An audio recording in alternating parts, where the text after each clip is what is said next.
Finals.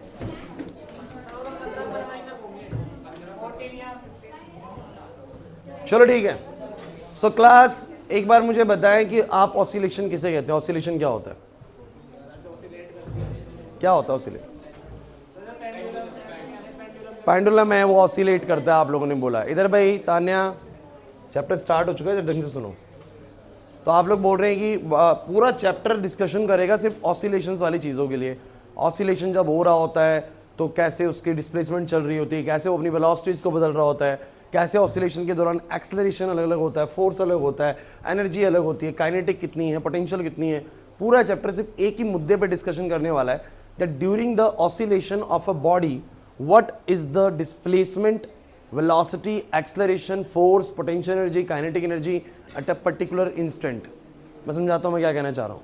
बस पहले ये तो समझे कि what do you mean by the oscillation, किस तरह के मोशन को आप ऑसिलेशन कहते हैं। रोड पे गाड़ी रोड पे जा रही है, क्या ये ऑसिलेशन है? ऑसिलेशन नहीं है बच्चों, रेक्टिलिनियर मोशन है ना। कोई चीज़ सीधी स्ट्रेट लाइन में चल रही है, दैट्स अ रेक्टिलिनियर मोशन। गोल घूम रही है, सर्कुलर मोशन, और अगर अपने ही एक्सिस के आउट घूम रही है तो रोटेशनल मोशन। ये सब मोशंस आप लोगों ने पढ़े हैं भाई। लेकिन ऑसिलेशन या ऑसिलेटरी मोशन किसे कहा गया है? जब भी कोई body to and fro move करे। टू एंड फ्रो का मतलब होता है कि एक ही पोजीशन के आगे पीछे ऐसे ऐसे मूव करे। इस तरह के मोशन को बोलो क्या बोलते हैं? To and fro motion. और ये जो मोशन होता है इसी को हम ऑसिलेटरी मोशन भी बोलते हैं। तो ऑसिलेटरी मोशन क्या होता है? ध्यान से समझिए, what do you mean bye oscillatory motion?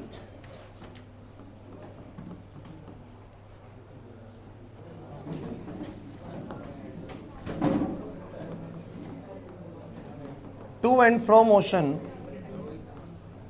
of a body is said to be, बस, is said to be an oscillatory motion। एक बॉडी का टू एंड फ्रो मोशन जो होता है वो एक ऑसिलेटरी मोशन होता है। अब मैं आपको बहुत सारे टू एंड फ्रो मोशन दिखाता हूँ जहाँ पर आप लोगों ने आज तक पढ़े हैं कि एक पेंडुलम का केस आप लोगों ने सबसे ज़्यादा पढ़ा होगा। अगर एक पेंडुलम को आप लोग यहाँ से ऑसिलेट कराना स्टार्ट करते हैं तो आपको पता है पेंडुलम ऐसे जाएगा, अरे यूँ जाएगा, यूँ जाएगा, फिर यूँ आएगा, फिर यूँ जाएगा, फिर यूँ आएगा। ये मोशन कैसा है बोलो? To and fro motion. बीच में कभी ये यहाँ पर भी होगा। तो ये जो मोशन है ये टू एंड फ्रो मोशन है, और इसी को ऑसिलेशन का नाम भी दिया जाता है। क्लियर है? इसी को ही ऑसिलेशन का नाम भी दिया जाता है। इसमें मैं आपको एक चीज़ बता दूं कि जब भी कोई बॉडी ऑसिलेट करती है तो उसकी कुछ एक्सट्रीम पोजीशंस होती हैं और कुछ एक उसकी मीन पोजीशन होती है। टर्म्स जानना बहुत ज़रूरी है। जैसे कि ये बॉडी ऑसिलेट कर रही है तो इसकी एक्सट्रीम पोजीशंस क्या है, ऑन आइदर साइड ये कितनी दूर तक जा रही है लास्ट, वो उसकी बोलो क्या है? Extreme positions. तो मैं बोलूँगा ये इसकी कौन सी पोजीशन है? ये इसकी एक्सट्रीम पोजीशन है। ये वाली भी इसकी कौन सी पोजीशन है? एक्सट्रीम पोजीशन है।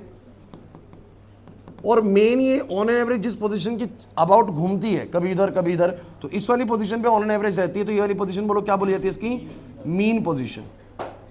तो जब भी कोई बॉडी अपनी मीन पोजीशन के अबाउट ऑसिलेट करती है, इधर भी जाए, उधर भी जाए, इधर भी जाए, इधर भी जाए, तो ये हैंड वाली पोजीशन एक्सट्रीम पोजीशन, बीच वाली पोजीशन को बोलो क्या बोलते हैं? Mean position. ये जो टू एंड फ्रो मोशन होता है इसको बोलो हम क्या बोलते हैं? ऑसिलेटरी मोशन बोलते हैं। कोई दिक्कत? सिंपल सी चीज़ है, कोई ज़्यादा मुश्किल है नहीं इसके अंदर। इसके अंदर ऑब्जेक्ट बस कहीं एक डायरेक्शन के अंदर मूव करता नहीं रहता, वो एक डायरेक्शन में मूव कर रहा है तो it will B A translatory motion. अपने ही एक्सिस के अबाउट घूम रहा है तो रोटेटरी मोशन। बट ये उन दोनों से अलग है, ना तो ये रोटेटरी है ना ये आप लोगों का ट्रांसलेटरी है। यहाँ पर एक body to and fro move करती है और इस तरह के मोशन को बोलो हम क्या बोलते हैं? Oscillatory motion. और ऐसा मोशन हमने कहाँ पढ़ा? तो ऐसा मोशन हमने तब पढ़ा जब हमने पेंडुलम वाला केस पढ़ा था।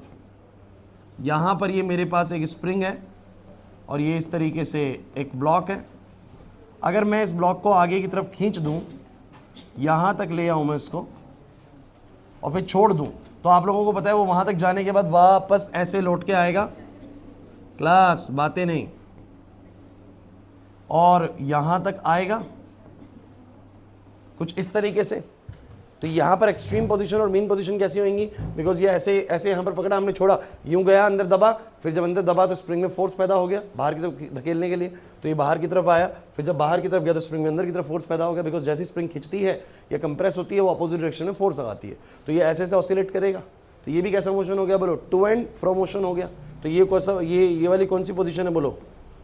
एक्सट्रीम ये वाली पोजीशन भी एक्सट्रीम है और ये वाली पोजीशन मीन पोजीशन है। Is it clear? सिंपल चीज है बच्चों, ज्यादा कुछ इसमें सोचने वाली बात है नहीं। Every to and fro motion is set to be an oscillatory motion. किसी भी टू एंड फ्रो मोशन को आप लोग क्या बोल सकते हो कि वो ऑसिलेट कर रहा है। यहां तक की बात क्लियर होती है कि नहीं होती आप लोगों को, है ना? जल्दी बैठो भाई, चेयर ले लो किसी रूम से।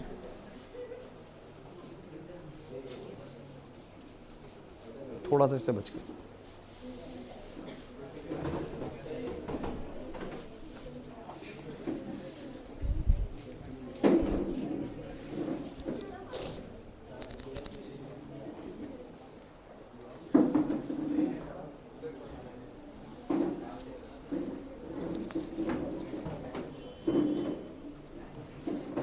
तुम लोग कल छुट्टी पे क्यों थे भाई? छुट्टी पे थे, गायब थे कहीं?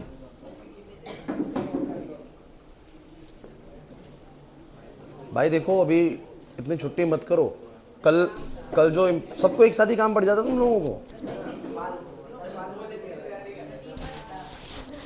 क्या था? टीम वर्क था, मैच वैच था क्या कहीं?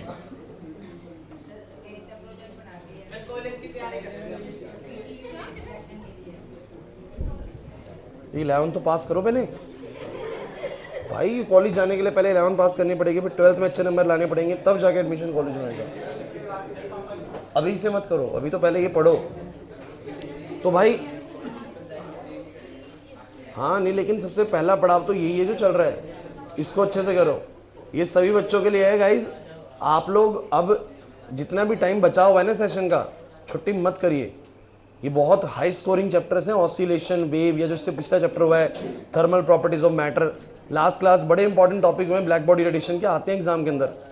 मतलब जनरली अभी तक नहीं आया, लेकिन मुझे बड़ी उम्मीद है कि ब्लैक बॉडी रेडिएशन पे आप क्वेश्चन आने वाला है, क्योंकि काफ़ी टाइम हो चुका है, तो देंगे इस बार, तो इसलिए पढ़ लो। अब सुनो भाई, अरे पीछे ध्यान सुनो। अभी मैंने ज़्यादा कुछ करवाया नहीं है, मैंने बस एक टॉपिक समझाया है जिसका मैंने बोला है ऑसिलेटरी मोशन।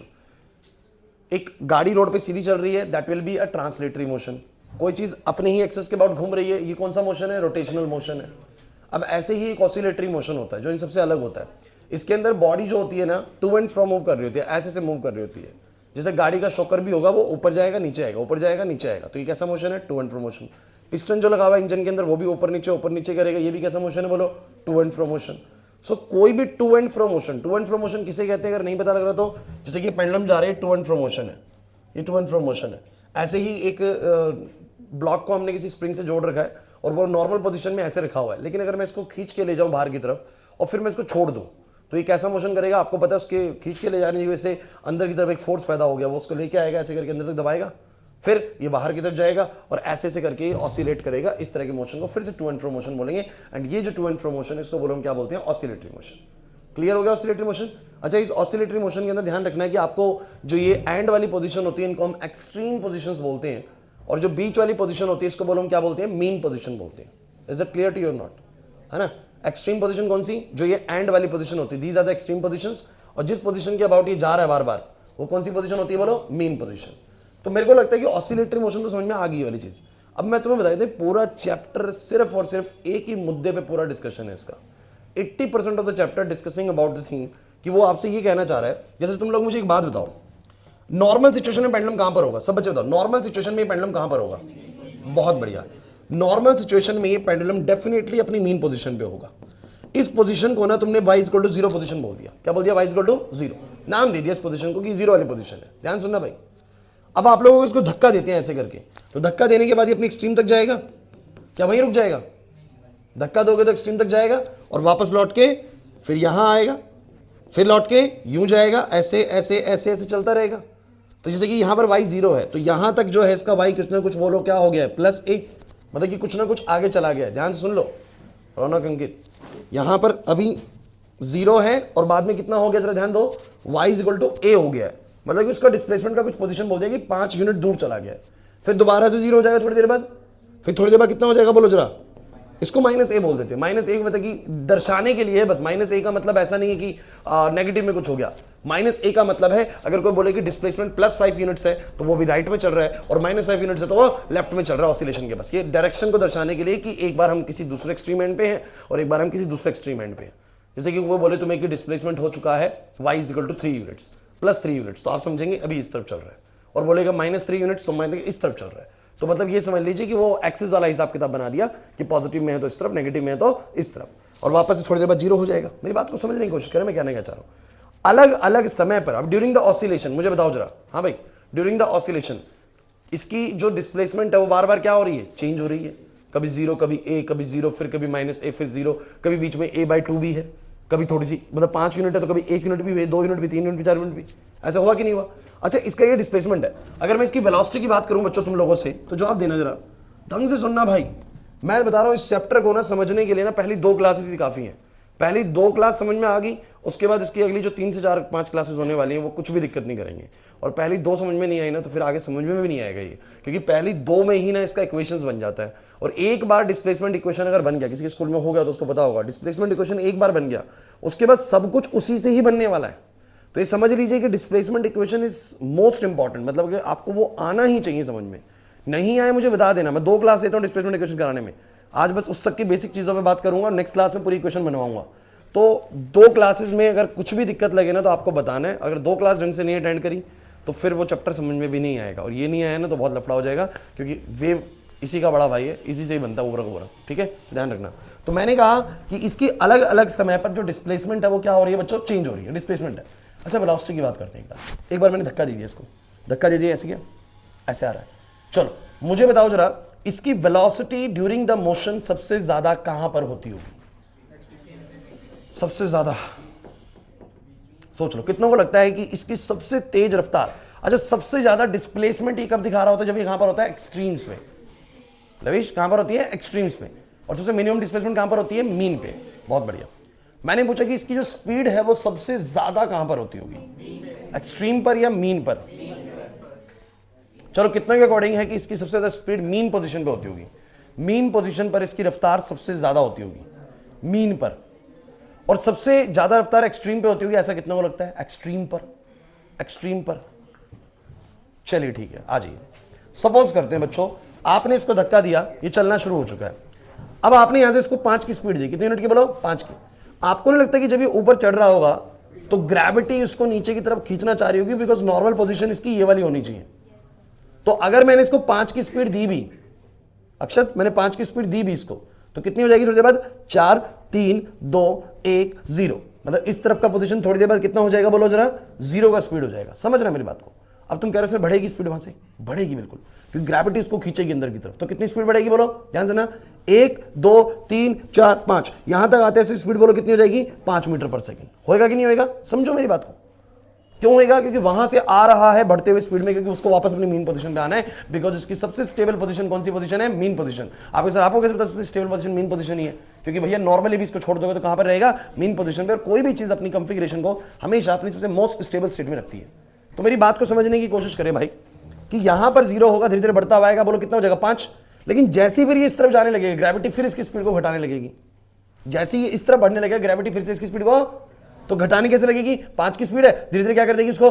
4 3 2 1 0। फिर एक्सट्रीम तक पहुंचते पहुंचते स्पीड कितना हो जाएगा? फिर ग्रेविटी इसको अंदर की तरफ खींचेगी तो बढ़ाएगी, 1 2 3 4 5, यहां तक आते थे, फिर कितनी कर देगी? 5। फिर उधर जाएगा तो फिर से क्या होगी? घटेगी। तो इसकी सबसे ज्यादा स्पीड बोलो कहां पर होगी? मीन पोजीशन पर। एक्सट्रीम एंड्स पर पोजीशन कितनी होगी बोलो? वेलोसिटी कितनी होगी बोलो? 0। खुद सोचिए ना, ड्यूरिंग द ऑसिलेशन रुकते कहां पर है? ड्यूरिंग द ऑसिलेशन रुकते कहां पर है? एक्सट्रीम पे ही रुकते हैं, उसके बाद फिर स्पीड को बढ़ाते हैं। नहीं समझे ना मेरी बात को मैं क्या कहना चाह रहा हूं भाई? तुमने इसको एक बार मोशन करते हुए देखो, तुमने इसको यहां खींच लिया, अब यहां पकड़ा हुआ है, ध्यान देना, स्वयं इधर यहां पकड़ा हुआ है इसको, तो यहां पकड़ा है तो इसकी स्पीड कितनी है बोलो? 0। अब छोड़ दीजिए, छोड़ोगे तो क्या होगा? ये स्प्रिंग इसको अंदर की तरफ खींच रही है, बिकॉज स्प्रिंग को तुमने ऐसे स्ट्रेच, इसे क्या बोलते हैं, एक्सटेंड कर दिया, तो उसके अंदर की तरफ बोलो क्या बढ़ गया? एक रिस्टोरिंग फोर्स पैदा हो गया, तो वो उसको खींच रहा है, तो इसकी स्पीड बढ़ाएगा 1 2 3 4 5, यहां तक आते थे स्पीड बढ़ेगा। लेकिन फिर दोबारा से जैसे ही स्प्रिंग कंप्रेस होना स्टार्ट होता है, आपको पता है फिर स्प्रिंग बाहर आने की कोशिश करता है। अरे तुम स्प्रिंग को दबाओगे तो भी बाहर आना चाहता है, खींचोगे तो अंदर जाना चाहता है। स्प्रिंग अपनी नॉर्मल सिचुएशन में आना चाहता है, जो उसकी मोस्ट स्टेबल पोजीशन है। खींचोगे तो अंदर की तरफ फोर्स आएगा, और दबाओगे तो बाहर की तरफ। तो जैसे ही यहां तक स्पीड 5 की होती है और उसके बाद ये दबता है, मेरी बात को समझो, उसके बाद ये दबता है अंदर की तरफ। दबता होगा तो स्पीड फिर से कम होने लग जाती होगी, 5 से 4 3 2 1 0, यहां तक आते थे, फिर से स्पीड कितनी होती होगी 0। लेकिन जब पूरा कंप्रेस हो जाता होगा तो स्प्रिंग फिर धक्का मारती होगी बाहर की तरफ, धक्का मारेगी तो 1 2 3 4 5, फिर लेकिन जैसी 5 की स्पीड बनने के बाद फिर दोबारा बाहर की तरफ जाएगा तो क्या होगा, एक्सटेंड होने की वजह से, स्प्रिंग एक्सटेंड होने की वजह से फिर से अपोजिट फोर्स लगाएगी और उसकी स्पीड को फिर से बोलो क्या करेगी, कम करेगी। क्या लॉजिक समझ में नहीं आ रहा? नहीं आ रहा ना? तो यहां पर मुझे बताओ जरा, वेलोसिटीज हर अलग अलग पॉइंट्स पर अलग अलग है। यहां पर y 0 है, यहां पर y बोलो कितना है, बोलो प्लस a है, यहां पर y बोलो कितना है, माइनस a है। Means we can say that during the oscillation of any object the object changes its displacement every time. हर सेकंड बाद उसका डिस्प्लेसमेंट बोलो क्या हो जा रहा है, चेंज हो जा रहा है। The object changes its velocity at every instant. Her instant पे उसकी वेलोसिटी भी बदल रही है, कभी बढ़ रही है और कभी बोलो क्या हो रही है, घट रही है। कभी एकदम से 0 हो जाती है, फिर 0 से फिर बढ़ती है, फिर बढ़ते हुए फिर घटती है, फिर घट के फिर बढ़ती है, फिर घटती है। बोलो हो रहा है कि नहीं हो रहा? मीन तक बढ़ती है, फिर एक्सट्रीम तक फिर घटती है, फिर दोबारा मीन तक बढ़ती है, फिर घटती है एक्सट्रीम तक। अरे कुछ ऐसे ही हो रहा है कि नहीं हो रहा? तो कभी बढ़ रही है, कभी घट रही है। एक्चुअली में इस पूरे चैप्टर में सिर्फ यही डिस्कशन चलता रहेगा कि इस पूरे ऑसिलेशन के दौरान ना इसकी अलग अलग पॉइंट्स पर क्या तो मतलब इसका जो डिस्प्लेसमेंट है वो टाइम के साथ कैसे वेरी कर रहा है, इसका वेलोसिटी टाइम के साथ कैसे वेरी कर रहा है, इसके ऊपर फोर्स टाइम के साथ कैसे वेरी कर रहा है, इसके पास एनर्जी टाइम के साथ कैसे वेरी कर रही है। क्योंकि अगर एंड वाली पोजीशन पर वेलोसिटी 0 होगी तो मुझे बताओ काइनेटिक एनर्जी कितनी होगी 0। शिवम, एंड्स वाली पोजीशन पर वेलोसिटी 0 होगी तो काइनेटिक एनर्जी कितनी बोलो 0। लेकिन यहां पर काइनेटिक एनर्जी कितनी बोलो मैक्सिमम, यहां पर काइनेटिक एनर्जी बोलो कितनी मैक्सिमम। तो काइनेटिक एनर्जी वेरी कर रही है। पोटेंशियल एनर्जी की बात करो मतलब जो एनर्जी पोजीशन की वजह से होती है, तो क्या मीन पोजीशन पे कोई एनर्जी है? नहीं सर। लेकिन यहां पर एक ऑब्जेक्ट को पकड़ के बैठो तो एनर्जी भरी हुई है, इसको बोलते हैं पोटेंशियल एनर्जी, जो पोजीशन की वजह से एनर्जी होती है। तो यहां पर पोटेंशियल एनर्जी है, काइनेटिक नहीं है। यहां पर काइनेटिक बहुत है, पोटेंशियल नहीं है। अभी बात हो सकता है आपको समझ कम आ रही हो, लेकिन एक बात तो समझ में आ गई कि जब ऑसिलेशन चल रहा होता है उस समय पर समय के साथ हर एक पर्टिकुलर इंस्टेंट के साथ उसका डिस्प्लेसमेंट भी चेंज हो रहा होता है, उसकी वेलोसिटी भी चेंज हो रही थी, उसके ऊपर लगने वाला फोर्स भी चेंज हो रहा होता है ना। इस तरफ जितना ज्यादा जाएगा ग्रेविटी का फोर्स उतना ही ज्यादा बोलो क्या होगा, इसके ऊपर बढ़ेगा।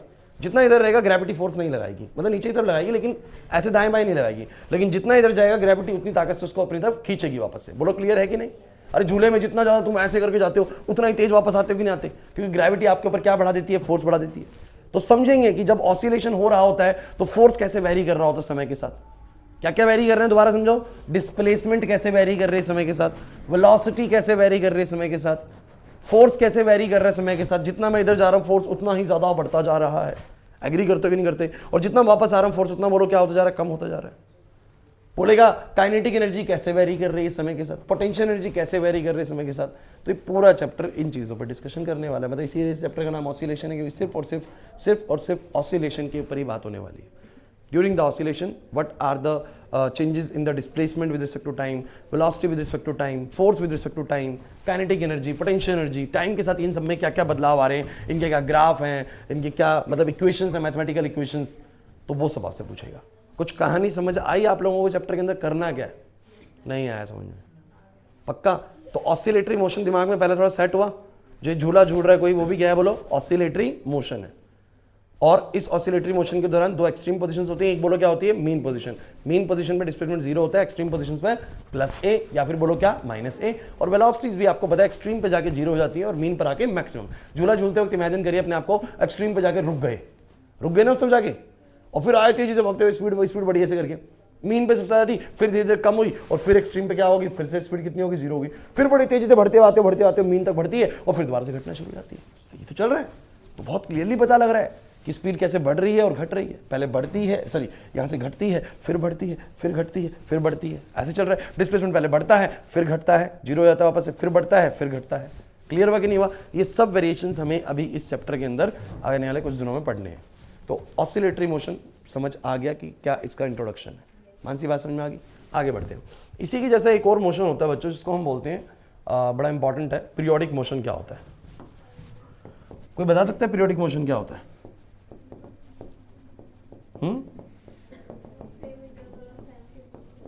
The motion which repeats itself after a fixed interval of time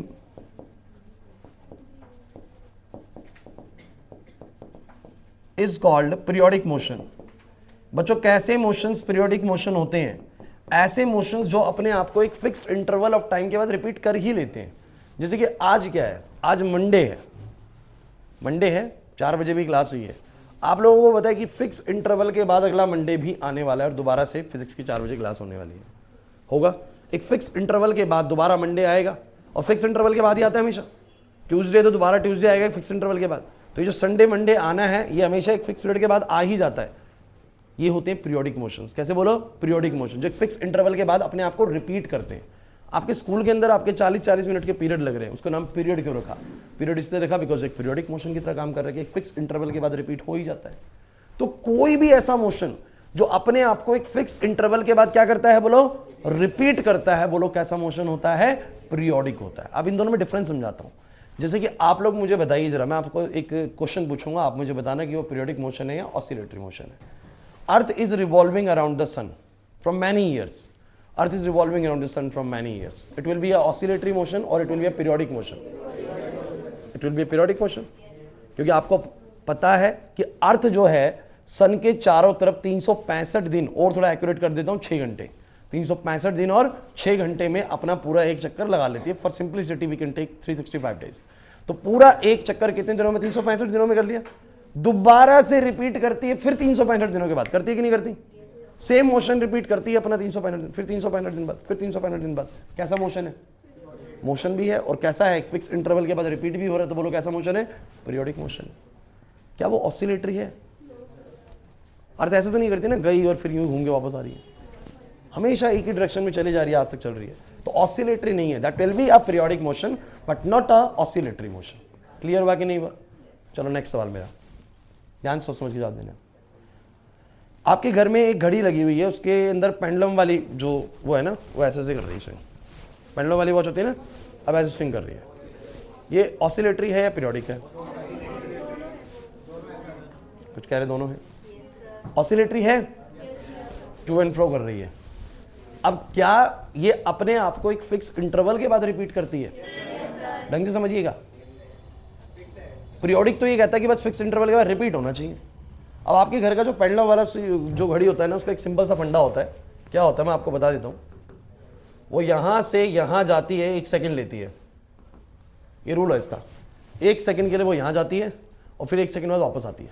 मतलब दोबारा से अपनी पोजीशन पे कितने सेकंड बाद आती है? 2 सेकंड बाद। इसको टाइम पीरियड बोलते हैं। वैसे टाइम पीरियड का मतलब होता है कि कोई भी चीज़ अपना पूरा एक चक्कर कितने समय में लगाती है, वो उसका टाइम पीरियड होता है। तो ये घर वाली जो पेंडुलम वाली क्लॉक होती है कैसे करती है? 1 सेकंड में इधर गई, 1 सेकंड में इधर आई, 2 सेकंड हो गए घड़ी पे ऊपर, फिर 3 second, 4 second, 5 second, 6 second, 7 second, 8 second. तो मुझे बताओ ये अपने मोशन को दोबारा रिपीट कर रही है हर बार कितने सेकंड बाद? 2 सेकंड बाद। ऐसे गई, ऐसे आई, फिर दोबारा रिपीट करिए। अब ऐसे गई, ऐसे आई, 2 सेकंड हो गए, फिर गई, फिर आई, फिर 2 सेकंड हो गए। तो हर बार ये अपने मोशन को रिपीट कर रही है कितने सेकंड्स के बाद? 2 सेकंड्स के बाद। पीरियोडिक है कि नहीं? पीरियोडिक है। ऑसिलेटरी है कि नहीं? ऑसिलेटरी भी है। तो ये ऑसिलेटरी मोशन पीरियोडिक है, बट वो वाला पीरियोडिक मोशन ऑसिलेटरी, मतलब कि हर पीरियोडिक मोशन ऑसिलेटरी हो ये जरूरी नहीं है, बट ऑसिलेटरी मोशन पीरियोडिक हो सकता है। क्लियर हो रहा है कि नहीं हो रहा मैं क्या कहना चाह रहा हूं? नहीं है ये बात समझ में? तो आप लोग ध्यान से समझेंगे तो ये बहुत क्लियर सी चीज़ है, बहुत सिंपल सी चीज़ है। ये पेंडुलम के साथ भी यही सीन है, इसके साथ भी यही सीन है। ये ऑसिलेटरी भी है और एक फिक्स इंटरवल के बाद अपने आप को अगर ये रिपीट कर रहा है तो बोलो क्या है? बोलो पीरियोडिक भी है। पीरियोडिक भी है। अब ये संडे मंडे आ रहा है, बताओ ये पीरियोडिक है या ऑसिलेटरी है? दोनों है। संडे मंडे जो ये आ रहे हैं बेसिकली ये सिर्फ पीरियोडिक है बच्चों। आज जो मंडे है ना, अगली बार अगला मंडे आएगा, उसके बाद अगले, उससे अगला मंडे, उससे अगला मंडे। बोला है कि नहीं? मतलब ये एक फिक्स इंटरवल रिपीट तो होता है बट ऑसिलेट टाइम वापस तो रिवर्स कभी नहीं करता ना। मानसी नहीं है बात समझ में? नहीं है। तो ये सिर्फ और सिर्फ एक फिक्स इंटरवल के बाद रिपीट होने वाला मोशन है, that will be a periodic motion, but oscillatory नहीं है। अब समझ आ रहा है कि नहीं आ रहा मैं क्या कहना चाह रहा हूं? अरे नहीं आ रहा समझ में। तो कोई भी चीज टू एंड फ्रो मूव कर रही है दैट विल बी ऑसिलेटरी, और फिक्स इंटरवल में अपने आप को टू एंड फ्रो कर रही है तो वो पीरियोडिक भी है। But her periodic motion oscillatory हो ये जरूरी नहीं होता है, बट हर ऑसिलेटरी पीरियोडिक हो सकता है। क्लियर हुआ कि नहीं हुआ? तो हम यहां पर लिख सकते हैं। समझ आ गया? तो हम यहां पर नोट करके लिख लेंगे।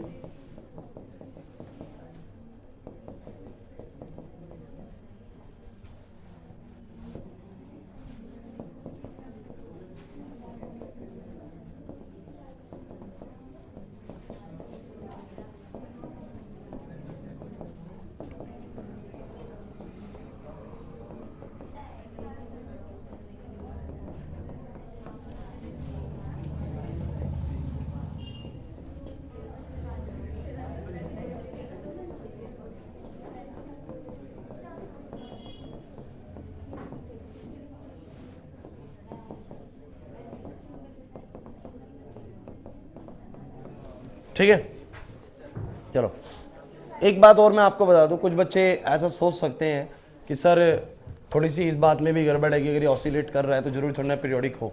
तो भाई मैं तुम्हें एक बात बता दूं, क्योंकि तुम्हें ऐसा लगता है कि पेंडुलम पहली बार ज़्यादा लंबा जाएगा, अगली बार थोड़ा उससे छोटा जाएगा, उससे अगली बार थोड़ा सा और छोटा, क्योंकि आपको ये लगता है कि हमारे आसपास क्या है, बोलो, एयर का रेजिस्टेंस है।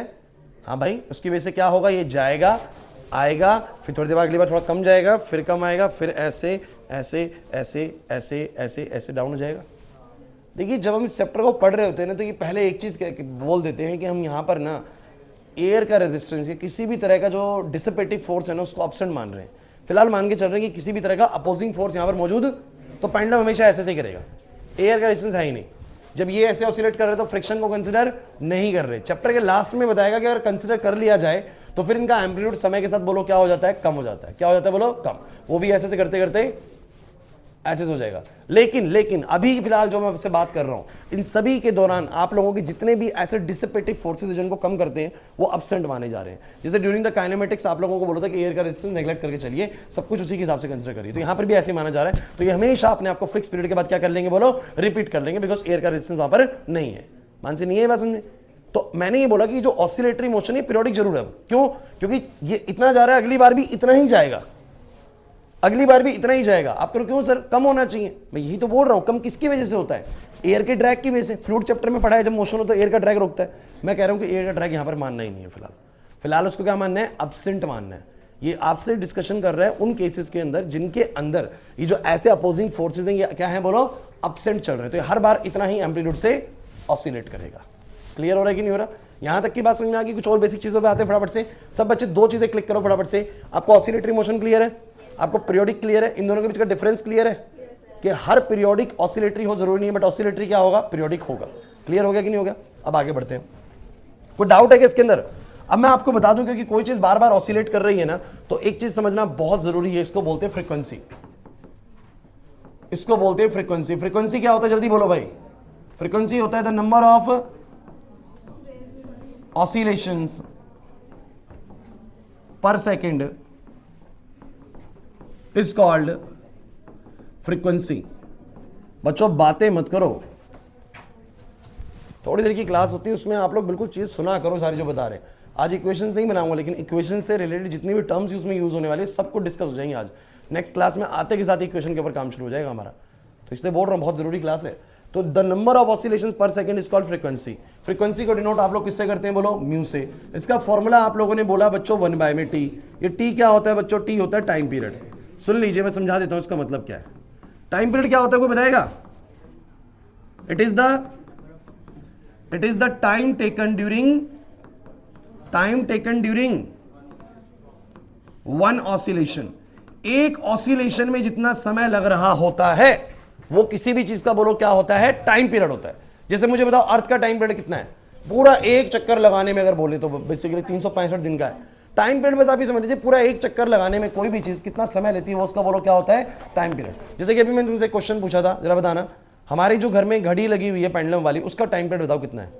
2 सेकंड्स, क्योंकि वो एक इधर गई, ये एक चक्कर नहीं है, वापस आ गई, एक चक्कर है, अपनी जगह पर वापस पहुंचे तो बोलते हैं एक चक्कर हो गया भाई। तो उसका टाइम पीरियड बोलो कितना है? 2 सेकंड्स। टाइम पीरियड बोलो कितना है? अब मेरी पूरी बात समझना कि आप लोगों के दिमाग में ये चीज आती होगी कि 1/t का क्या सिस्टम है भाई। इधर भाई कार्तिक, 1/t का क्या सिस्टम है? तो मैं तुमसे एक बात बताता हूं। मान लीजिए कि किसी चीज का टाइम पीरियड ना 0.1 सेकंड है। कितना है बोलो? तुम मुझे पहले मतलब बताओ 0.1 सेकंड का मतलब क्या है? हो ना, फोन छोड़ दे। टाइम पीरियड किसी का 0.1 सेकंड है, इसका क्या मतलब है? नहीं, हाँ बहुत बढ़िया, 1 सेकंड में 10 बार। लेकिन मैं आपको वैसे पूछ रहा हूँ टाइम पीरियड 0.1 सेकंड का मतलब क्या है? किसी भी चीज का अगर टाइम पीरियड 0.1 सेकंड, इसका मतलब अपना पूरा एक चक्कर कितनी देर में ले लेती है? मात्र 0.1 सेकंड में। कितने बोलो? 0.1 सेकंड में। तो यहां फ्रीक्वेंसी क्या बोलता है? कितने ऑसिलेशंस लेती है वो 1 सेकंड में। 1 सेकंड में कितने ऑसिलेशन लेगी? मेरी बात को समझने की कोशिश करो। कोई चीज 0.1 सेकंड में, मतलब कि 1 सेकंड के 10वें हिस्से में, 1 सेकंड के 10वें हिस्से में एक चक्कर ले लेती है। टाइम पीरियड आपको बताता है कि एक चक्कर कितनी देर में हो जा रहा है। तो तुम मुझे बस ये बताओ कि एक्चुअली में 1 सेकंड में ये वाली चीज कितने चक्कर ले पाएगी? 10। अरे कोई 0.1 सेकंड के अंदर अपना एक ऑसिलेट पूरा कर रहा है, एक चक्कर पूरा लगा रहा है। अंकित, 0.1 सेकंड के टाइम पीरियड का मतलब क्या है? टाइम पीरियड इसीलिए तो बताया मैंने क्या होता है, it is a time taken during one oscillation. तो मुझे बताओ कि अगर किसी का एक ऑसिलेशन 0.1 सेकंड में हो रहा है तो पूरे 1 सेकंड में कितने ऑसिलेशंस हो रहे हैं? अगर 0.1 सेकंड में उसका एक ऑसिलेशन हो रहा है तो 1 सेकंड में कितने हो रहे होंगे बोलो? यही उसकी बोलो क्या है? फ्रीक्वेंसी है। यही उसकी बोलो क्या है? और कैसे निकला? एक बार दिमाग दौड़ाइए बच्चों। म्यू बराबर आएगा 1 में टी। टी बोलो कितना? 0.1। पॉइंट हटाओगे बोलो कितना आ जाएगा? 10 हर्ट्ज। क्या आ जाएगा बोलो? 10 हर्ट्ज। 10 हर्ट्ज का मतलब कि इसका फ्रीक्वेंसी 10 का है। फ्रीक्वेंसी 10 का मतलब कि ये अपने 10 ऑसिलेशंस पूरे करता है 1 सेकंड में। 10 ऑसिलेशन पूरे करता है। चलो एक और समझते हैं। मान लीजिए कि किसी का टाइम पीरियड, मैं कह रहा हूं कि बिना कैलकुलेशन के बोल के दिखाओ, किसी का टाइम पीरियड 0.2 सेकंड का है। किसी का टाइम पीरियड 0.2 सेकंड का है, मतलब वो अपना एक चक्कर 0.2 सेकंड में लगाता है। तो बताइए 1 सेकंड में कितने चक्कर लगेंगे? 5। तो इसकी फ्रीक्वेंसी कितने हर्ट्ज की होगी? 1 सेकंड में 5 बार ऑसिलेट करता होगा। और फॉर्मूले से निकालो ना। फॉर्मूले से कैसे आएगा बोलो? अरे फॉर्मूले से कैसे आएगा? 10/2 कितना आएगा बोलो? 5 हर्ट्ज। क्या मुश्किल है? नहीं आ रहा समझ में। Why we use a formula mu is equal to 1/t। समझ में आ रहा है? क्योंकि टाइम पीरियड को पुट करते ही मेरे को फ्रीक्वेंसी मिल जा रही है। चलो दोबारा बताओ, अगर किसी का टाइम पीरियड 0.5 सेकंड है, इसका क्या मतलब है? क्या मतलब है 0.5 सेकंड का? कि ये अपना एक चक्कर कितनी देर में लेता है? आधे सेकंड में, और 0.5 सेकंड्स में।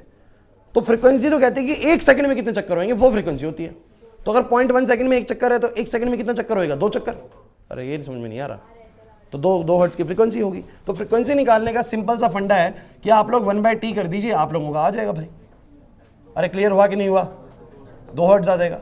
अच्छा बताओ, हमारे घर में जो पेंडुलम वाली घड़ी लगी हुई है उसका फ्रीक्वेंसी बता दो कितना है? 5। पेंडुलम वाली जो घड़ी लगी हुई है ना, उसका टाइम पीरियड ही 2 सेकंड होता है। तो टाइम पीरियड का मतलब हो गया 0.5 हर्ट्ज। इसका मतलब कि सिर्फ वो आधा चक्कर लगाती है 1 सेकंड के अंदर। 0.5 मतलब आधा हो गया ना, हाफ हर्ट्ज की फ्रीक्वेंसी, आधा ही चक्कर लगाती है 1 सेकंड में। समझ नहीं आया? नहीं वाला नहीं आया समझ में फ्रेंड्स? है ना? देखिए सिंपल सी चीज, छोड़ो इसको। मेरे को तुम बस ये बताओ, क्या तुम लोगों को ये वाली बात समझ में आ रही है कि किसी का टाइम पीरियड अगर 0.1 सेकंड है तो टाइम पीरियड क्या बताता है? एक चक्कर कितनी देर में हो रहा है। तो 0.1 सेकंड में एक चक्कर हो रहा है, और फ्रीक्वेंसी बोलती है कि 1 सेकंड में जितने भी चक्कर हो रहे हैं वो बोलो क्या है? 1 सेकंड में जितने भी चक्कर हो रहे हैं वो बोलो क्या है? Frequency. The number of oscillations per second is called frequency. Clear हो रहा है कि नहीं? तो 1 सेकंड में कितने हो रहे होंगे? 10 हो रहे हैं। 10 हर्ट्ज की फ्रीक्वेंसी है। तो कोई भी चीज अपने आप को 1 सेकंड में कितनी बार रिपीट कर रही है, आसान शब्दों में कोई भी चीज 1 सेकंड में अपने आप को कितनी बार रिपीट कर रही है, ये उसकी बोलो क्या होती है? फ्रीक्वेंसी होती है। क्लियर हुआ या नहीं हुआ? 1 सेकंड में कितनी बार रिपीट कर रही है। इसका मैं एग्जांपल मैंने एक बार पहले भी आपको फ्रीक्वेंसी समझा दिया कि आपने कोई गलती करी, आपकी मम्मी ने आपको थप्पड़ लगाए बहुत सारे।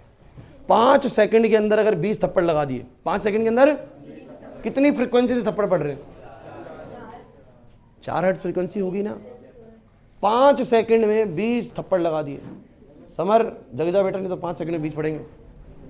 5 सेकंड में 20। तो मुझे बताओ जरा 1 सेकंड में, पर सेकंड में कितने बोलो? 4। तो 4 हर्ट्ज की फ्रीक्वेंसी से थप्पड़ पड़ रहे। क्लियर हुआ कि नहीं हुआ? अरे इतना पॉसिबल नहीं है, मैं तो वैसे बोल रहा हूँ, इतनी हर्ट्ज की फ्रीक्वेंसी पॉसिबल नहीं है।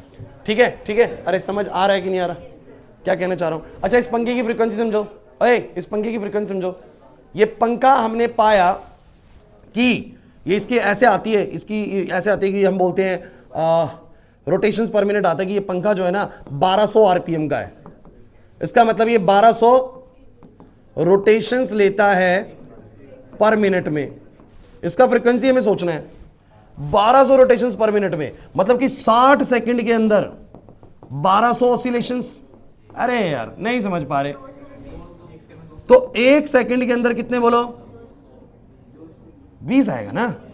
तुम 200 से क्या कर रहे हो? तो इसकी फ्रीक्वेंसी कितने की होगी बोलो? 20 हर्ट्ज की। कितनी की होगी बोलो? तो मतलब 1 सेकंड में कितनी बार घूम जाता है बोलो? 20 बार घूम जाता है। अरे समझ नहीं आ रहा। 1200 आरपीएम बहुत ज्यादा हाई स्पीड का पंखा हो गया।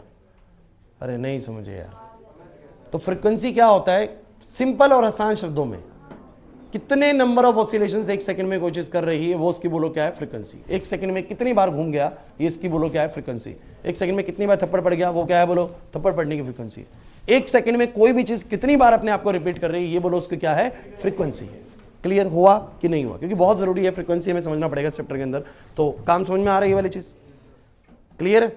तो मुझे तुम ये बताओ, जब भी कोई चीज ऐसे ऑसिलेट करती है, और सुनना बड़ा इंपॉर्टेंट चीज है, जब भी कोई चीज ऐसे ऑसिलेट करती है तो इसकी बोलो क्या होती है? फ्रीक्वेंसी। चलो मैंने बोला आप लोगों को कि इसकी फ्रीक्वेंसी 2 हर्ट्ज की। इसका मतलब क्या है कि ये 1 सेकंड में कितने पूरे चक्कर लगा लेती है? 2। 1 सेकंड में कितने पूरे चक्कर लगा लेती है? 2। इसका 2 हर्ट्ज का फ्रीक्वेंसी है। 2 हर्ट्ज का मतलब कि 2 oscillations per second, 2 oscillations per second. 5 hertz का frequency 5 oscillations per second. Clear हुआ कि नहीं हुआ? And one more thing, what is vibration? ये वाइब्रेशन क्या चीज होती है? तो एक बहुत सिंपल सी चीज, ऑसिलेटरी का ही, ऑसिलेटरी मोशन को ही किसी कंडीशन पे वाइब्रेशन कह दिया जाता है जब आपकी फ्रीक्वेंसी ऑफ ऑसिलेशन बहुत हाई हो। सुन लीजिए, व्हेन द, हाँ भाई इधर स्वयं, when the frequency of oscillation is very high, when the frequency of oscillation is very high, देखना जरा क्या ऑसिलेशन है, ऑसिलेशन है, ये तो ऑसिलेशन ही है, ये क्या है? वाइब्रेशन। कब आप ऑसिलेशन को वाइब्रेशन कहेंगे? जब ऑसिलेशन की फ्रीक्वेंसी कम है, तब तो क्या है बोलो? ऑसिलेशन। ये क्या है? Vibration. So when the frequency of oscillation is very high, it is said to be vibration.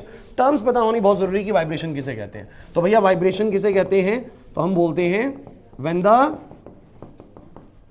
The frequency of oscillation is very high,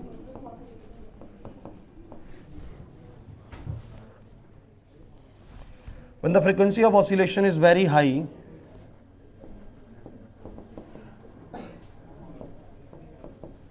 the oscillatory motion is said to be vibration. अच्छा ये बताइए, हमारा heart vibrate करता है या oscillate करता है, या ट्रांसलेट करता है, या रोटेट करता है? ट्रांसलेट रोटेट तो किसी का नहीं करता ना, चला गया कहीं, और रोटेट भी नहीं करता। तो हमारा जो हार्ट है बेसिकली ऐसे लपडब लपडब लपडब करता है, तो ये बेसिकली ऑसिलेशन है। ऐसे ऐसे क्या है ये? इसका भी फ्रीक्वेंसी है ना?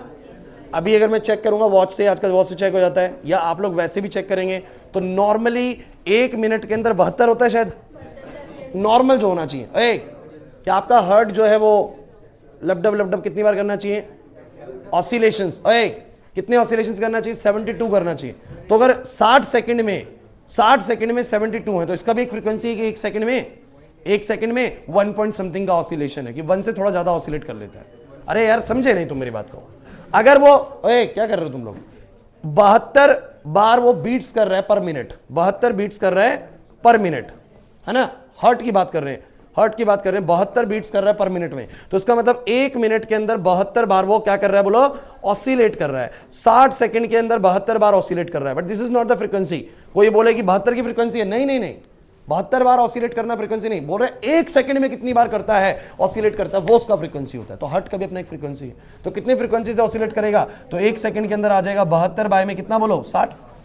अब ये 1.2, सो 1.2 हर्ट्ज की हमारे हार्ट की फ्रीक्वेंसी होती है। इधर मतलब कि वो 1 से ज्यादा ऑसिलेशन ले लेता है 1 सेकंड में, 1 से थोड़ा सा ज्यादा, 0.2 और बढ़ा लो, 1 से ज्यादा ऑसिलेशन होता है 1 सेकंड के अंदर। वो ऐसे लपडप करके थोड़ा सा और फालतू कर लेते हैं, दूसरे वाले ऑसिलेशन का हल्का सा कुछ पोर्शन फालतू कर लेता है। तो कहीं पर भी ऑसिलेशन को रिलेट कर लीजिए आप लोग। बहुत सारे ऑसिलेशन के मोशन हो रहे कि नहीं हो रहे, है ना? दिखा दिया आप लोगों को। और every oscillation has some frequency, every oscillation has some frequency, जो कि आप कैसे कैलकुलेट करोगे? आप यूं देख लो कि कितने सेकंड्स में कितने ऑसिलेशंस हुए, तो फिर 1 सेकंड में निकाल लो कितने ऑसिलेशन हो रहे, दैट इज फ्रीक्वेंसी। सिंपल है भाई। एक तरीका तो ये है, और टाइम पीरियड दे रहा है तो ऐसे आ जाएगा भाई। क्लियर हुआ या नहीं हुआ? टाइम पीरियड दे रहा है तो ऐसे आ जाएगा, और अगर आपको बोल रहा है कि इतने सेकंड्स में इतने ऑसिलेशंस हैं, तो 1 सेकंड में निकाल के मैं उसकी फ्रीक्वेंसी निकाल सकता हूं। क्लियर हुआ कि नहीं हुआ? तो फ्रीक्वेंसी बात करूं, आगे बढ़ूं। अगर फ्रीक्वेंसी ऑफ ऑसिलेशन बहुत ज्यादा है, आपका हार्ट ऐसे 50 हर्ट्ज की फ्रीक्वेंसी से ऑसिलेट वो करने लग जाए, तो फिर आपका हार्ट ऑसिलेट नहीं कर रहा, क्या कर रहा है? वाइब्रेट कर रहा है। इतना किसी का नहीं होगा, ठीक है? समझ रहे हो बात को? अगर फ्रीक्वेंसी बहुत हाई हो जाए, 1 सेकंड में 50 बार ऐसे कर रहा है, तो फिर भाई वो वाइब्रेशन कर रहा है। क्या कर रहा है बोलो? वाइब्रेशन। ऐसा वाइब्रेशन किसी का नहीं करेगा। आइए एक बात और सीख लेते हैं। चलिए भाई, सुनो, डन, जल्दी बताओ भाई। ऑसिलेटरी मोशन क्लियर है, पीरियोडिक मोशन क्लियर है, फ्रीक्वेंसी क्लियर है, वाइब्रेशन क्लियर है। अब अगली चीज सुनो, क्योंकि मुझे अगली क्लास में थोड़ा सा मैथमेटिक्स भी इस्तेमाल करना पड़ेगा, तो मैं कुछ चीज तुम्हें सिखा रहा हूं और तुम लोग उसको अभी अच्छे से सीख लेना भाई। थोड़ा ट्रिग्नोमेट्री का खेल है। पहले तो तुम ये बताओ मुझे, क्लास ये सीख लेना, मैं क्लास में पूछूंगा, अगर क्लास में नहीं बता पाओगे पिटोगे भाई। रौनक यहां ध्यान दे ले भाई, दिक्कत आएगी तेरे को, इधर देख ले भाई। आप लोग एक बात हो, एंगल को तुम लोग किस किस चीज में मेजर करते हो? एक डिग्री में और एक बोलो किसमें? थोड़ा मैथमेटिक्स सिखा रहा हूँ कुछ, क्योंकि लास्ट के 5-6 मिनट बचे हैं, मेरे को यहाँ पर मैथमेटिक्स से काम कराना है कुछ। बोर्ड पे देखिएगा, आप डिग्री में मेजर करते हो रेडियन में, भाई बस ऐसा समझ लो जैसे कि डिस्टेंस की 2 यूनिट्स होती है, 1 मीटर और 1 किलोमीटर भी होती है, सेंटीमीटर भी होती है। वैसे एंगल 2 चीजों में मेजर करा जा रहा है जनरली, एक डिग्री में और एक बोलो किसमें, रेडियन में। अब डिग्री जैसे कि मान लो 360 डिग्री है, तो उस वक्त रेडियन होता है 6.28। कितना होता है बोलो, मतलब रेडियन थोड़ा सा बड़ा यूनिट है। कुछ कहेंगे बड़ा कैसे है सर, वो 6.28 है। अरे यार इतने से रेडियन के अंदर इतनी सारी डिग्रीज आ गई तो रेडियन ही तो बड़ा हुआ ना। अगर कोई बोले कि 1000 मीटर बराबर में 1 किलोमीटर, तो बड़ा किलोमीटर है या मीटर है, किलोमीटर है ना, कि उसमें 1000 मीटर कवर हो गए, तो किलोमीटर बड़ा है। तो मेरी बात सुन लीजिए भाई, 360 degree is equivalent to 6.28 radian. इधर भाई मतलब मैं तुम्हें 360 डिग्री बोलूं या इस चैप्टर के अंदर 6.28 रेडियन बोलूं, तुम्हारा दिमाग एक ही तरफ जाना चाहिए कि 360 डिग्री की बात हो रही है। बस इस चीज को क्या करते हैं, 6.28 की जगह बोलो क्या लिख देते हैं, बोलो 2 पाई, क्योंकि आप जानते हैं कि पाई की वैल्यू 3.14 होती है। पाई की वैल्यू क्या होती है, 22/7 यानी 3.14, तो वही चीज आती है। तो 360 डिग्री बराबर में ये, तो 180 डिग्री बराबर। मेरे को ये नेक्स्ट क्लास में दिक्कत नहीं होनी चाहिए आप लोगों को कि आप लोग बता रहे हो कि सर पाई नहीं समझ में आ रहा, तो ये सिखाया गया था पहले भी बीच में, जब मैं आप लोगों को एंगुलर फ्रीक्वेंसी वगैरह, एंगुलर वेलोसिटी वगैरह करा था, तब भी बताया था मैंने ये चीज। 90 डिग्री पे, बहुत अच्छे, 45 डिग्री पे π/4, 60 डिग्री पे, अब 180 का 1/3 कर दो, π/3 रेडियन। अरे सिंपल सी बात है यार, 2 पाई को 360, तो पाई को कितना बोलोगे, 180। पाई मतलब कितना, 3.14। अरे यार नहीं समझ में आ रहा, 3.14 रेडियन 180 डिग्री, उसका आधा 90 डिग्री, उसका 1/4 45, उसका 1/3 60 डिग्री। 30 डिग्री बताओ कितना आएगा। मैथ्स वाले बच्चे तो कह रहे हैं सर ये तो बच्चों वाली बातें कर रहे हो, आ गया समझ में। अब सुनिए अगली चीज सुनिए। तुम लोग जानते हो कि साइन थीटा होता है और एक कॉस थीटा होता है। सुन लीजिए, बड़ा इंपॉर्टेंट चीज है यार, तुम लोग कितने ही तुम्हें लोग आता हो, लेकिन ढंग से फिर भी सुनो। कुछ चीजें ऐसी रहती हैं जो भूल गए होंगे। अब सुनो भाई, ओए ये कितना एंगल मान लेता हूं 0, तो मुझे बताओ यहां तक चलने के बाद कितना एंगल होगा, 90। अब 90 डिग्री बोलूं या π/2 बोल दूं, मुझे दिखना चाहिए कि तुम लोगों को टेंशन नहीं होनी चाहिए इस बात से। π/2 का मतलब 90 डिग्री होता है, बस किसमें लिखना बोलो, रेडियन में। यार ये चीज कल मैं सिखाने वाला हूं जब क्लास के अंदर, तो ऐसे π/2 को देकर टेंशन में मत आना, क्योंकि इस पे कमांड बढ़िया होनी चाहिए कि π/2 का मतलब सर 90 ही होता है। π/2 बस रेडियन में बात कर रहे हैं सर, किसी और यूनिट में बात कर रहे हैं। क्लियर हो रहा है कि नहीं हो रहा। अच्छा बताओ ये कितना हो जाएगा बोलो, 180 यानी बोलो कितना पाई, ये वाला कितना हो जाएगा बोलो 270। अब देखो ना 270 का मतलब कितना हो गया, एक बार π/2 मतलब 90 होता है, तो 3 बार π/2 मतलब कितना होगा 270, और 4 बार π/2 जब हो गया, 4 बार π/2 तो 2 पाई, कितना बोलो, तो यहां पर 2 पाई भी घूम के ही आता है। 2 पाई मतलब 360 डिग्री। सिंपल है यार। अब आप लोगों से मेरा एक सवाल है, जरा बताना, जरा देखते हैं कितने मैथमेटिक्स वाले बच्चे जानते हैं। साइन थीटा का अभी बना रहा हूं मैं, साइन 0 पर वैल्यू कितनी होती है, साइन 0। मैथ्स वालों नहीं, इसमें सबको आना चाहिए, 10th क्लास में साइन 0 पढ़ा था, करे तो मैथ्स वालों को हमारा नहीं है। साइन 0 था ना, साइन 0 कितना होता है 0। अब साइन π/2 कितना होता है, यानी साइन 90 कितना होता है 1। अब तुम्हें एक बात बता दूं, अगर जैसे ये 0 है रो 1 है, तो ऐसे चलता है कि अगर वहां 1 है ना, तो यहां पर ये देता है -1, और वहां 0 है तो यहां देगा -0। लेकिन बच्चे कहेंगे 0 और -0 में फर्क क्या, कोई फर्क नहीं, 0 और -0 तो एक ही चीज है, लेकिन 1 और -1 में तो फर्क है ना, बस ये याद करने के लिए बता दिया। अब मैं कल तुमसे अगर ये पूछूं कि साइन 3π/2 पे वैल्यू बताओ, टाइम ले लेना अपना सोचने के लिए, कोई दिक्कत नहीं, एकदम से मुझे नहीं चाहिए, लेकिन तुम्हें दिमाग में आए कि 3π/2 तो यहां पर होता है और π/2 ऊपर होता है, और साइन 90 पे 1 होता है, तो इधर कितना होगा -1। सेम मुझे अब कॉस का फंडा बता दो सब बच्चे, बोलो भाई सब बच्चे, cos 0, हाँ भाई cos 0 कितना होता है 1, तो मुझे बताओ cos पाई पे कितना होएगा -1, और cos π/2 होता है 0, तो ये कितना होएगा। तो ऐसा तो नहीं है ना कि नेक्स्ट क्लास में तुम इस चीज को लेके परेशान करोगे, पक्की बात है। रुक जाओ। अभी आज आपको लगेगा कि हम कहीं जगह से चीजें पढ़ रहे हैं, एक्चुअली कहीं जगह से इसलिए पढ़ रहे हैं कि इन चीजों का इस्तेमाल होने वाला है अभी आगे, और मैं नहीं चाहता कि कहीं पे भी आपका वो लैग हो, कहीं पे भी तुम्हें ट्रिग्नोमेट्री नहीं आती, कहीं पे तुम्हें फ्रीक्वेंसी नहीं पता। हालांकि मैं फ्रीक्वेंसी भी सिखा चुका हूं पहले तुम्हें, और मैं तुम्हें ये चीज भी सिखा चुका हूं पहले, लेकिन फिर भी इसको करना जरूरी था। तो मुझे तुम ये बताओ, ये 0 डिग्री एंगल है, ये कितना है बोलो π/2, ये कितना है बोलो पाई, ये वाला कितना है बोलो 3π/2, और ये वाला बोलो कितना है 2 पाई, और cos थीटा के अकॉर्डिंग इनकी वैल्यूज ये मिलेंगे। अच्छा तो आप लोग मुझे एक बात, ये साइन और कॉस का वेरिएशन कैसे चल रहा है तुम्हें पता है। एक बार थोड़ा ध्यान से साइन और कॉस के वेरिएशन को देखने की कोशिश करो। अगर मैं इसको 0 मान लूं बच्चों, इसको 1 मान लूं, और इसको -1 मान लूं, कुछ आखिरी बात बड़ी जबरदस्त बोल के जाऊंगा, ध्यान सुन लेना इसको, देखते कितने बच्चों को समझ में आएगा। यहां पर 0, 1 और -1 बोला मैंने। अब साइन की वैल्यूज को देखिए, 0 से कितनी बढ़ी, 0 से 1 बढ़ी, 0 से कहां बढ़ी मुझे बताओ वापस 1 से कहां पर आई, फिर 0 से बोलो कहां गई, और -1 से वापस। और ये सिलसिला आप कितनी बार भी करते रहो चलता ही रहेगा, बिकॉज वैल्यूज या तो 0 से 1 पे जाती हैं, फिर 1 से वापस 0 जाती है, 0 से या तो -1 जाती है, -1 से वापस 0। मतलब सबसे बड़ी वैल्यू 1 मिलने वाली है और सबसे छोटी वैल्यू। आपको नहीं लग रहा कि साइन बिल्कुल ऐसे ही वैल्यूज को चेंज करता है जैसे ऑसिलेशंस होते हैं? जैसे क्या होते हैं? कॉस भी ऐसे ही करता है। अगर कॉस को देखो तो cos 0 अपने आप को देखो कैसे दिखाता है, ध्यान समझना। cos 0 अपने आप को कैसे दिखाता है, बोर्ड पे सभी बच्चे, cos 0 अपने आप को दिखाता है 1, तो 1 हुआ पहले, फिर बोलो कितना, बोलो 0, फिर 0 से, फिर बोलो -1 से 0, 0 से 1, फिर वापस। It is oscillating between the -1 to 1 ना, ऐसे से वैल्यूज चेंज करता रहेगा। साइन को पकड़ लो, मैं तो कह रहा हूं कम करो, कोई दिक्कत नहीं है। बिल्कुल वैसे वैल्यूज चेंज नहीं कर रहा जैसे कि हमारा ऑसिलेशन में पहले क्या था, बोलो मीन पोजीशन थी, फिर क्या की, बोलो एक्सट्रीम, फिर मीन पे आया, फिर एक्सट्रीम पे गया, फिर मीन पे आया। कुछ वैसे ही कर रहा है कि नहीं कर रहा? इसीलिए जब मैं इक्वेशंस बनाऊंगा तो मैं साइन की टर्म्स में इक्वेशन बनाऊंगा, बिकॉज साइन अपने आप को बिल्कुल वैसे ही एग्जैक्टली वेरी करता है जैसे कि हमारा डिस्प्लेसमेंट होता है ऑसिलेशन के अंदर। मैं तुम लोगों को एक हल्का सा हिंट देता हूं कि आप लोग जो ये ऑसिलेशन वाला गेम पढ़ने वाले हैं, आप लोग जानते हो कि यहां पर y कितना होता है, 0। कुछ बता के छोड़ूंगा, देखते हैं अगली क्लास में इसको तुम कितना समझ पाओगे। तो यहां पर y 0 होता है, यहां पर y कितना होता है, बोलो +a, और यहां पर y बोलो कितना होता है, एंड यू नो दैट कि y की वैल्यू पहले a होती है, फिर बोलो कितनी होती है 0, फिर बोलो कितनी होती है -a, इधर फिर कितनी होती है 0। कुछ ऐसी बदल रही है। तो मैथमेटिकली अगर जब मैं इसकी इक्वेशन बनाऊंगा ना, तो मैं पता कैसे बनाऊंगा, मैं कहूंगा कि मैं बनाऊंगा y इज इक्वल्स टू में a को जब मैं साइन से मल्टीप्लाई कर दूंगा, a को जब मैं किससे मल्टीप्लाई कर दूंगा, देखना कितने बच्चे समझ पाएंगे, a को जब मैं किससे मल्टीप्लाई कर दूंगा, साइन से, तो देख लेना इसी का इक्वेशन बन जाएगा। कैसे? क्योंकि साइन अपने आप को कहां से कहां वेरी करता है, वेरी फ्रॉम -1 to 1। अगर साइन अपने आप की वैल्यूज को बदलेगा -1 से 1, साइन अपने आप को बदलेगा -1 से 1, तो अगर मैं a से मल्टीप्लाई कर दूंगा तो मेरा y कहां से कहां चेंज होएगा? सोचो ना, ये अपने आप को चेंज करेगा -1 से 1, लेकिन मैंने उसके साथ a गुना कर दिया हर बार। क्या कर दिया, बोलो a गुना। तो मुझे बताओ ओवरऑल वैल्यू कहां से कहां बदलेगी, -a से बोलो क्या, a। नेक्स्ट क्लास डिस्प्लेसमेंट का जब मैं इक्वेशन तुम लोगों को पढ़ाऊंगा तो मैं y इज इक्वल टू में a साइन समथिंग करके पढ़ाने वाला हूं। y is equal to a sine something. क्यों? क्योंकि सर मेरे जो साइन फंक्शंस होते हैं they can change their values from -1 to 1, and if I multiply the value by a, if I multiply the sin theta by a, so मुझे बताइए जो overall value है वो कहां से कहां वेरी करेगी। अगर ये a से मल्टीप्लाई हो तो -a से बोलो क्या, a। और डिस्प्लेसमेंट देखो ना, -a से a के बीच का रहता है कि नहीं रहता। जब मेरा sin थीटा 0 होगा मेरा डिस्प्लेसमेंट 0 आ जाएगा। जब मेरा sin थीटा 1 होगा मेरा y कितना आ जाएगा, बोलो a आ जाएगा। जब मेरा sin थीटा -1 होगा तो मेरा y कितना आ जाएगा, -a आ जाएगा।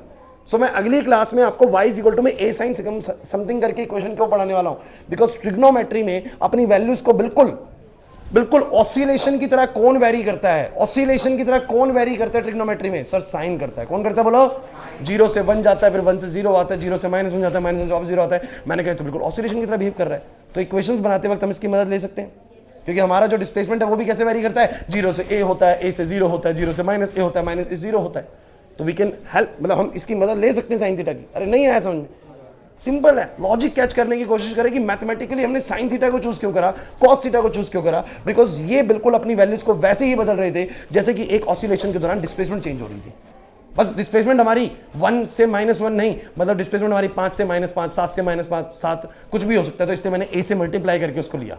क्लियर हुआ कि नहीं हुआ? कुछ बात पकड़ में आई? क्योंकि इस चीज को क्लैरिटी तो मैं नेक्स्ट क्लास में दे दूंगा, लेकिन अभी मुझे बस तुम ये बताओ फटाफट से कि तुम लोगों को मैंने क्या क्या पढ़ाया, वो चीजें तुम्हें क्लियर होनी चाहिए। सबसे पहली चीज 2 मिनट का रिकैप है। What do you mean by an oscillatory motion? So any to and fro motion of the object is called to be oscillatory motion. कोई भी टू एंड फ्रो मोशन हो रहा है ऑसिलेटरी, पेंडुलम कर रहा है ऑसिलेटरी, एक ब्लॉक स्प्रिंग से अटैच है ऑसिलेटरी, गाड़ी का शोकर कर रहा है, पिस्टन कर रहा है, हर्ट कर रहा है, लपडप, ये सब क्या है, बोलो ऑसिलेशन है। क्लियर हुआ? उसके बाद पीरियोडिक मोशन क्या है? कोई भी मोशन जो अपने आपको फिक्स इंटरवल के बाद रिपीट कर रहा है वो बोलो क्या है, पीरियोडिक है। हर ऑसिलेटरी तो पीरियोडिक हो जाएगा, बट हर पीरियोडिक ऑसिलेटरी होना जरूरी, क्योंकि जैसे अर्थ सन के चारों तक घूम रही है, पीरियोडिक तो है बट ऑसिलेटरी नहीं है। तो ये क्लियर है आपको ऑसिलेटरी और पीरियोडिक मोशन का डिफरेंस? नहीं है बस में। उसके बाद फ्रीक्वेंसी आप लोगों को क्लियर है? कोई आपको बता दे कि इतने सेकंड्स में इतनी बार कोई चीज ऑसिलेट करी, तो 1 सेकंड में जितनी बार भी ऑसिलेट कर रही है वो उसकी बोलो क्या होती है, फ्रीक्वेंसी होती है। वो भी समझ में आ गया आप लोगों को? चौथी चीज मैंने आपको बताई, वाइब्रेशन क्या होती है। जब भी किसी ऑसिलेशन की फ्रीक्वेंसी बहुत ज्यादा हाई हो, बहुत तेज ऑसिलेट करे, तो वो बोलो क्या है, फ्रीक्वेंसी, और वो वाइब्रेशन है। ये ऑसिलेशन है बट ये वाइब्रेशन है। फोन ऐसे करता है ना, वो वाइब्रेशन होती है, वो बहुत तेज फ्रीक्वेंसी से वाइब्रेट करता है। क्लियर हुआ कि नहीं हुआ? तो वाइब्रेशन भी क्लियर हो गया। और उसके बाद मैंने आप लोगों को ना कुछ ट्रिग्नोमेट्री वाली चीजें बताई हैं कि एंगल ना डिग्री और रेडियन दोनों में नापा जाता है, और रेडियंस में वो कैसे लिखते हैं उन डिग्रीज को, इक्विवेलेंटली समझ में आ गया आप लोगों को? सुमित बात क्लियर है? और साइन थीटा अपनी इन वैल्यूज पे क्या क्या रिजल्ट देता है और कॉस अपनी क्या रिजल्ट देता है, वो आपको समझ में आ गया। और कुछ बहुत जरूरी बात मैंने आपको साथ में ऐड करी कि साइन और कॉस अपने वेरिएशंस बिल्कुल ऐसे ही कर रहे हैं जैसे कि कोई ऑब्जेक्ट बोलो क्या कर रहा हो, ऑसिलेट कर रहा हो। जैसे कि किसी ऑसिलेशन वाली चीज का डिस्प्लेसमेंट वेरी करता है ना, डिस्प्लेसमेंट अपने आप को जैसे बदलता है, बिल्कुल वैसे ही साइन थीटा और कॉस थीटा की वैल्यूज भी वैसे ही बदलती हैं। तो जब मैं इक्वेशंस बनाऊंगा y इक्वल टू डिस्प्लेसमेंट की, तो बस मैं साइन और कॉस की एंट्री लेके आऊंगा। क्लियर हो रहा है कि नहीं हो रहा? सबको क्लियर हो रहा है? टेन थीटा क्यों नहीं लाया? सोचो जरा, टेन थीटा क्यों नहीं लाया? क्योंकि टेन जीरो तो जीरो होता है, टेन जीरो तो जीरो होता है, बट 1090 इनफाइनाइट होता है। क्या डिस्प्लेसमेंट इनफाइनाइट हो सकता है? नहीं हो सकता, कुछ एक लिमिट तक जाएगा। क्लियर है कि नहीं? तो मुझे बताओ जरा फटाफट से, oscillatory motion done, periodic motion done, frequency समझ में आ गई, वाइब्रेशन समझ में आ गया, डिग्री रेडियन के साथ साइन थीटा कॉस थीटा की वैल्यू समझ में आ गई। 5 छोटी छोटी चीजें मैंने कराएंगे, इनका ही इस्तेमाल मैं नेक्स्ट क्लास में करने वाला हूं। एक बात बताता हूं, भूल के भी छुट्टी मत करना ना, अभी फिजिक्स में ना केमिस्ट्री में दोनों में नया चैप्टर शुरू हुआ है, दिक्कत करेगा आपको बहुत ज्यादा नहीं तो। ठीक है, जाओ।